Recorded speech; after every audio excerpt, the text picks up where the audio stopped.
आदेश आदेश अलख निरंजन। आज बात करेंगे वृश्चिक राशि वृश्चिक लग्न वालों के लिए कि संवत्सर 2021 उनके लिए क्या क्या सौगात लेकर के आया है। उनका कैरियर कैसा रहेगा, प्रेम संबंध कैसे होंगे, शिक्षा कैसी रहेगी, दाम्पत्य जीवन कैसा रहेगा, धन का आगमन कैसा होगा, और धन आ गया तो क्या वो जुड़ेगा या नहीं, या फिर बेकार की चीज़ों में व्यय हो जाएगा। तो भैया जो 9 अप्रैल से हमारा संवत्सर 2081 शुरू हुआ है, इसका नाम है काल, कालयुक्त संवत्सर इसका नाम है, और ये 29 मार्च 2025 तक रहेगा। इस पूरे साल में क्या क्या चीज़ें मिलेंगी, सबसे पहले उस पर बात करते हैं। तो सबसे पहले हम बात करते हैं आपके शुक्र देव की, अर्थात दाम्पत्य जीवन कैसा रहेगा, दैनिक आमदनी कैसी रहेगी, विदेश जाना होगा या नहीं, विदेश से जुड़े हुए कार्य बनेंगे या नहीं, विदेश में नौकरी के लिए प्रयासरत थे तो विदेश से नौकरी के जो कारण हैं वो बन पाएंगे या नहीं, या विदेश से कोई इनकम हो पाएगी नहीं। तो भैया आपके विदेश के कारक होते हैं, आपके सप्तम भाव के कारक होते हैं शुक्र, और उच्च के शुक्र का पंचम भाव में बैठना यह बताता है कि आपका दाम्पत्य जीवन बहुत अच्छा रहने वाला है। हालांकि थोड़ी सी उलझने रहेंगी किसी तीसरे को इंटरफेयर करने की अपने दाम्पत्य जीवन में। यदि आपका बिजनेस पार्टनरशिप में है तो उसमें किसी तीसरे को इंटरफेयर करने की बिल्कुल भी इजाज़त मत दीजिएगा, क्योंकि राहु और शुक्र भी एक साथ बैठे हैं। उच्च के शुक्र हैं लेकिन राहु हैं, तो राहु भ्रामकता को लाते हैं, बिना हुई बातों को आपके सामने ऐसे प्रेजेंट कर देते हैं जैसे कि बहुत बड़ी बात हो गई। इस बात का आपको ध्यान रखना है। पति पत्नी के संबंध में किसी और तीसरे की बिल्कुल मत चलने दीजिएगा, कोई भी, आपके परिवार का हो, आपके पार्टनर के परिवार का होगा, क्योंकि वहाँ पर कहीं ना कहीं कुछ दिक्कतें ही क्रिएट होंगी। आप दोनों मिलकर के जो चीज़ करेंगे वो सोल्व हो जाएगी। तीसरे का इंटरफेयर बिल्कुल भी नहीं होने दीजिए, इस वर्ष आपको ध्यान रखना है। दूसरी बात, पार्टनरशिप में आप और आपके पार्टनर कुछ बीच में हो जाता है, मतभेद हो गए, तो तीसरे तक वो मतभेद नहीं जाने चाहिए, क्योंकि तीसरा उसके फ़ायदा उठा लेगा और हो सकता है कि आपकी पार्टनरशिप ब्रेक हो जाए। तो इन चीज़ों का बहुत अच्छी तरीके से आपको ध्यान रखना है। यदि आप इन चीज़ों का ध्यान रखते हैं तो जहां आपका दाम्पत्य जीवन अच्छा रहेगा वहीं पार्टनरशिप आपकी अच्छी चलेगी, और दैनिक आमदनी में किसी प्रकार की कोई दिक्कत नहीं है। राहु पंचम भाव में बैठे हैं और शुक्रदेव भी पंचम भाव में बैठे हैं, तो प्रेम संबंध आपके परवान चढ़ेंगे। प्रेम संबंधों में यहाँ पर कोई दिक्कत हमें नहीं दिखाई देती। प्रेम संबंध आपके दाम्पत्य जीवन में भी तब्दील होने जा रहे हैं संवत्सर 2081 में। बहुत बड़ी भैया बात है कि आप सिंगल हैं तो आप 2 होने जा रहे हैं। डिवोर्सी हो सकता है किसी की कुंडली में, भैया होता है।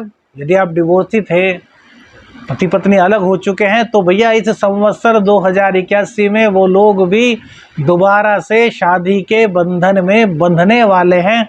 यदि कुंडली में ऐसे योग चल रहे हैं, यदि कुंडली में शुभ दिशाएं चल रही हैं, सप्तमेश अर्थात शुक्र पीड़ित नहीं है और शुक्र की दशा अंतरदशा आपको चल रही है, तो यह संवत्सर आपकी शादी करा देगा, आपको विवाह बंधन में बांध देगा। प्रेम संबंधों में थोड़ा सा ख्याल वही रखना है भैया कि किसी तीसरे का इंटरफेयर मत होने दीजिए, चाहे आपके प्रेमी का कोई दोस्त हो, चाहे प्रेमिका की ही कोई सहेली हो। आपस में दोनों बैठ करके कितनी ही बड़ी बात हो जाए निबट जाएगी। किसी तीसरे का इंटरफेयर दिक्कत करेगा, ध्यान रखिए। इन चीज़ों का बहुत ज़्यादा आपको ध्यान रखना है।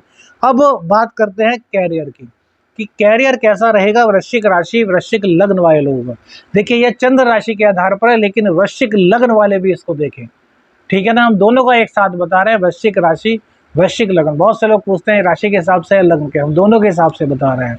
वृश्चिक लग्न है तो भी देखिए, वृश्चिक राशि है तो भी देखिए, ठीक है ना, क्योंकि 12 की 12 राशियाँ और 12 की 12 लग्न बताएंगे, तो दोनों को मिला लीजिए। जो आपकी राशि है, जो आपका लग्न है, दोनों को मिला लीजिए तो आपको उसका निष्कर्ष मिल जाएगा। कैरियर के आपके जो स्वामी होते हैं वो होते हैं भैया सूर्यदेव। सूर्यदेव यहाँ पर पंचम भाव में विराजमान है, तो पंचम भाव में सूर्य के विराजमान होने से सबसे बड़ी बात तो आप अपने ज्ञान के बल पर खुद को इस वर्ष स्टेबल करने में कामयाब हो जाओगे। जिस फील्ड में आपने शिक्षा ग्रहण की है, जिस फील्ड के आप मास्टर हैं, जिस फील्ड के आप स्पेशलिस्ट हैं, उसी शिक्षा के द्वारा, उसी ज्ञान के द्वारा इस वर्ष आपके अर्निंग के रिसोर्सेज बहुत अच्छे बनने वाले हैं। इसमें किसी प्रकार की कोई दिक्कत नहीं दिखाई देती। दिक्कत कहाँ पे है? राहु भी कम आएगा, क्योंकि राहु भी यहीं बैठा है, सूर्य भी यहीं बैठा है, शुक्र भी यहीं बैठा है, जो 9 अप्रैल का लग्न बना है। लेकिन इसमें एक चीज क्या है कि राहु और सूर्य का ग्रहण दोष बन गया, तो पिता की सेहत का ध्यान आपको हर हालत में रखना है। पिता के चरण स्पर्श रोज करने हैं। पिताजी डांट करके कुछ कह भी देते हैं तो उनसे भैया लड़ाई झगड़ा नहीं करना, इस बात को आपको अपने पल्ले बांधना होगा। यदि पिता आपसे नाराज हो गए तो समझ लेना आपका कैरियर आपसे रूठ जाएगा। बहुत बड़ी बात बोल रहे हैं। संवत्सर 2081 के लिए पिता को आपने नाराज कर दिया, पिता की आपने बद्दुआ ले ली, तो आपका कैरियर इस पूरे वर्ष डाउन चला जाएगा। इसलिए जितना हो सके पिता की सेवा कीजिए, पिता का आशीर्वाद लीजिए। वहीं यदि संतान प्राप्ति के इच्छुक है, फैमिली प्लानिंग की बात चल रही है, तो भैया आपको हर हालत में नॉन वेज छोड़ना होगा, अन्यथा कंसीव होकर के उसका गिरना, उसकी संभावनाएं काफ़ी दिखाई देती है। शुक्रदेव रक्षा तो करेंगे, लेकिन ग्रहण दोष है, और वहीं सूर्य पंचम भाव में बैठे हुए हैं, तो कंसीव करना चाहते हैं, पति और पत्नी दोनों के लिए कह रहे हैं, नॉन वेज का त्याग आपको इस पीरियड में करना होगा जब आपको संतान चाहिए, अर्थात 9 महीने के लिए आपको त्यागना होगा।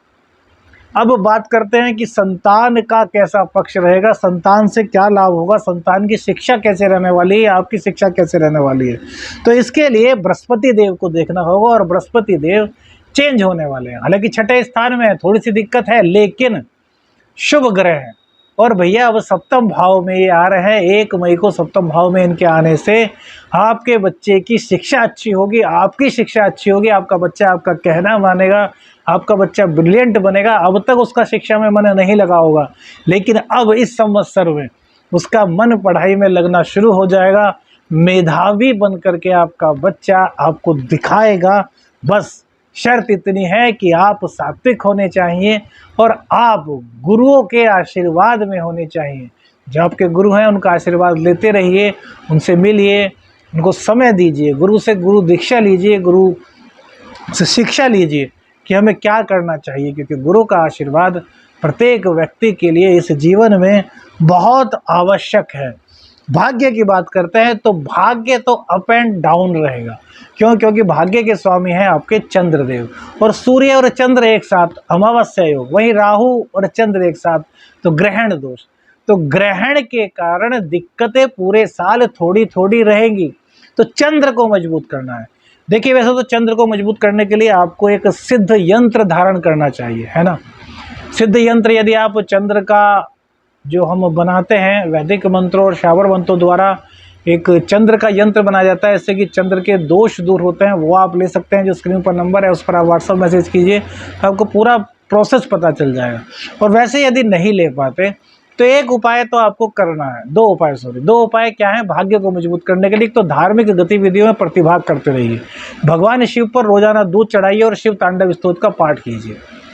इसके अलावा एक उपाय जो चंद्रमा को बहुत ज़्यादा मजबूत कर देगा, अमावस्या और पूर्णिमा के व्रत, ये आपके लिए बहुत लाभकारी रहेंगे, आपके भाग्य भाव को मजबूत करेंगे, आपकी हर तरह की दिक्कतों को दूर करने में यह उपाय बहुत ही सहायक सिद्ध होंगे। वीडियो अच्छी लगे तो लाइक और भैया शेयर जरूर कीजिएगा, और चैनल पर नए हैं तो सब्सक्राइब कर दीजिएगा। आदेश अलख निरंजन, हर हर महादेव।